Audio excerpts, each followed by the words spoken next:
কর্ণফুলী উপজেলার Barauthan elephant eco পার্কটি অযত্ন ও অবহেলায় নষ্ট হওয়ার পথে।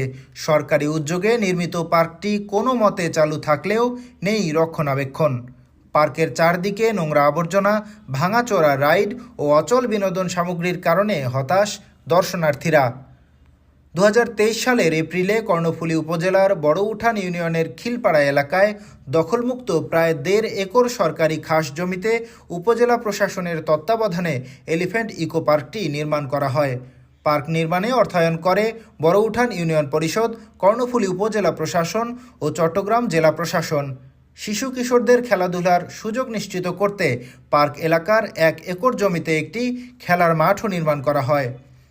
তবে নির্মাণের অল্প সময়ের মধ্যেই পার্কটি রক্ষণাবেক্ষণের অভাবে অবহেলায় পড়তে শুরু করে।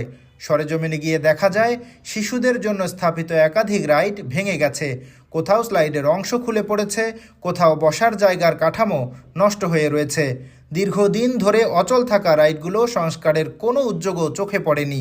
নিয়মিত পরিষ্কার পরিচ্ছন্নতা না থাকায় পার্কের বিভিন্ন স্থানে ময়লা আবর্জনাও জমে গেছে। তথ্য অনুযায়ী প্রতিদিন সকাল 10টা থেকে পার্ক খোলার কথা থাকলেও বর্তমানে দুপুর 2টা থেকে বিকেল 5টা পর্যন্ত পার্ক খোলা থাকে। পার্কের নিরাপত্তায় 3 জন গ্রাম পুলিশ নিয়োজিত রয়েছেন, এর মধ্যে 2 জন সকালে ও 1 জন রাতে দায়িত্ব পালন করেন। পার্কে প্রবেশের জন্য জনপ্রতি টিকিট মূল্য নির্ধারণ করা হয়েছে 10 টাকা। দর্শনার্থীর সংখ্যা সম্পর্কে জানা যায়, সপ্তাহের সাধারণ দিনে প্রতিদিন গড়ে 50 থেকে 100 জন দর্শনার্থী পার্কে আসেন। ছুটির দিনগুলোতে শুক্রবার ও শনিবার এই সংখ্যা বেড়ে প্রায় 200 জনে দাঁড়ায়। টিকিট বিক্রি করে গড়ে প্রায় 7,000 টাকা আয় হয় বলে সংশ্লিষ্ট সূত্র জানিয়েছে। পার্কে থাকা কায়াকিং বোটগুলো দীর্ঘদিন ধরে অচল অবস্থায় পড়ে রয়েছে। স্থানীয় সূত্রে জানা যায়, সরকার পতনের পর গত 5 আগস্ট থেকে কায়াকিং কার্যক্রম বন্ধ রয়েছে।